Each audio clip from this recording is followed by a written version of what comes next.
You're always tired. Not the kind of tired that sleep fixes. A deeper one. A tiredness that follows you even when you stop. The first sensation of the day isn't the warmth of the sun, but a familiar, heavy ache. A weariness that settled in your bones long before you closed your eyes last night. The alarm is a harsh reminder that the brief escape of sleep is over.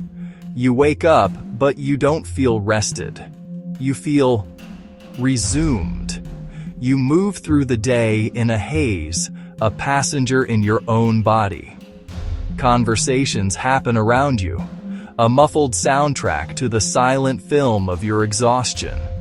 You nod, you smile, you perform the role of a person who is present, but your mind is elsewhere, searching for a quiet corner, a moment of stillness that never comes. You go to bed, not with anticipation for rest, but with a sense of duty. Another task to be completed. But sleep is a shore you can't quite reach. Your body is still, but your mind is a frantic archive, replaying the day's pressures and rehearsing tomorrow's. And somehow, in the space between the setting and rising sun, you never truly arrive at rest. This state of being, this constant, draining fatigue, this is not normal. It is not the natural price of a full life, and it's not an accident. It is not a random affliction. It is a condition, carefully constructed, quietly maintained. You were told this exhaustion is a personal failing, a character flaw, that you don't sleep enough, that you don't manage your time, that you need better habits, a better morning routine, a better diet, a better mindset. You were sold journals and apps and supplements, all promising to fix what feels broken inside you. But look around. Humanity has never had more access to comfort, more tools for efficiency, more knowledge about well-being. And yet, it has never been this collectively exhausted.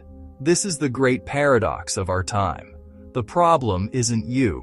The problem is the world that demands you run until you break, and then asks why you're so tired.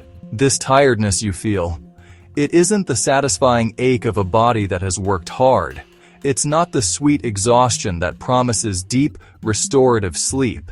It's a different kind of depletion, a weight behind the eyes, a persistent, low-grade hum beneath the skin. This tiredness doesn't come from effort. It comes from pressure, a force you can't see, but you feel in every cell. Invisible, constant, unrelenting. It's the pressure to be available, to be informed, to be productive, to be more. You are tired because your mind never stops working.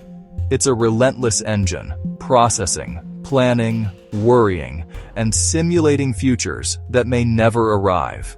It churns through to-do lists and replays conversations on a loop.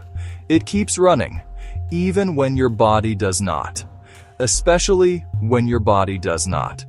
From the moment you wake up, before your consciousness has fully returned to your body, you are pulled outward. A flood of digital demands rushes in to fill the quiet spaces.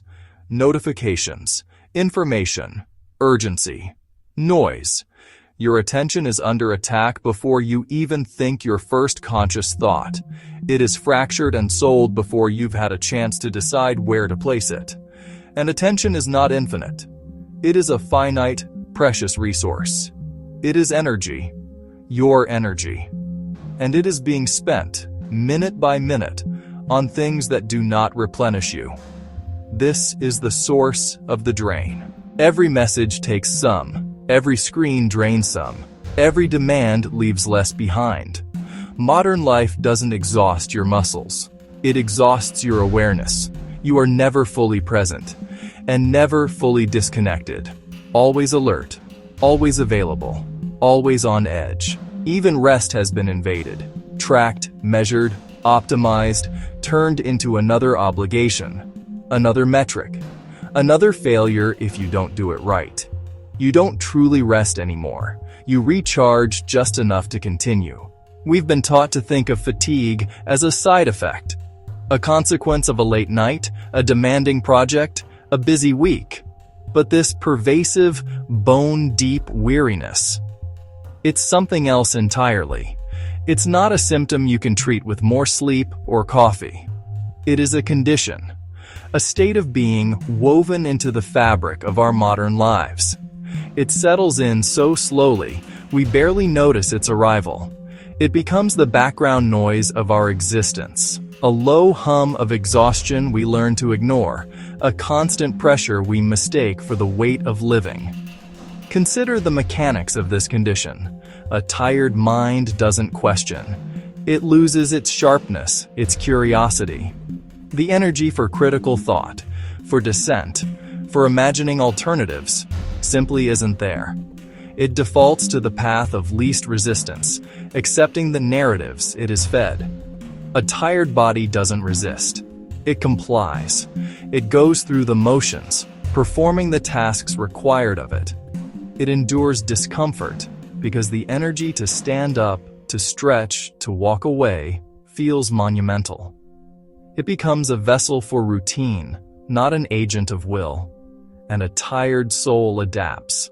This is perhaps the most insidious part. The soul, which yearns for meaning, learns to survive on less.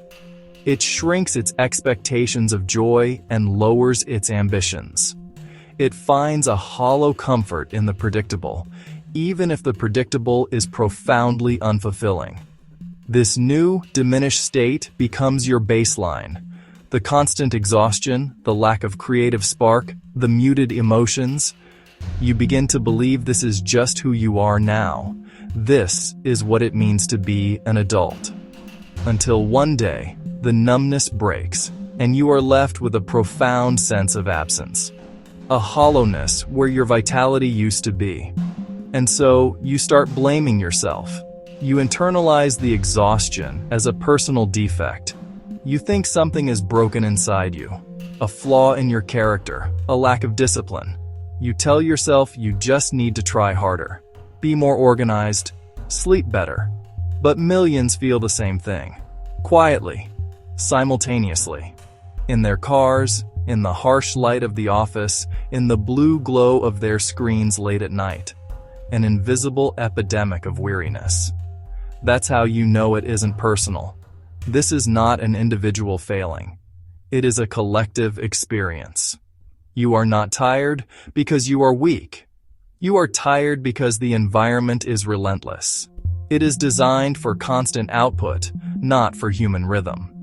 It demands perpetual connection, leaving no space for genuine rest, because silence has been erased, replaced by a constant stream of notifications and background noise. True quiet has become a luxury our minds are desperate to hear, because stillness feels uncomfortable. We have been conditioned to equate it with boredom or unproductivity. The simple act of being without doing now generates anxiety, because doing nothing now feels like guilt. Rest is no longer seen as a right, but as something that must be earned, and even then it is tinged with the feeling that we are falling behind. This is the architecture of control, a system that runs on our exhaustion. The system doesn't need to push you, it just needs to keep you exhausted. Exhausted people don't rebel. They cope, they scroll, they comply, they survive. And survival leaves no energy for awareness. The most effective form of control doesn't use force, it uses fatigue. And once you see that, your tiredness stops feeling like a flaw. It starts feeling like a signal that something is deeply wrong. Not with you, but with the world you're trying to survive in. And the moment you understand that, rest is no longer sleep. It becomes resistance.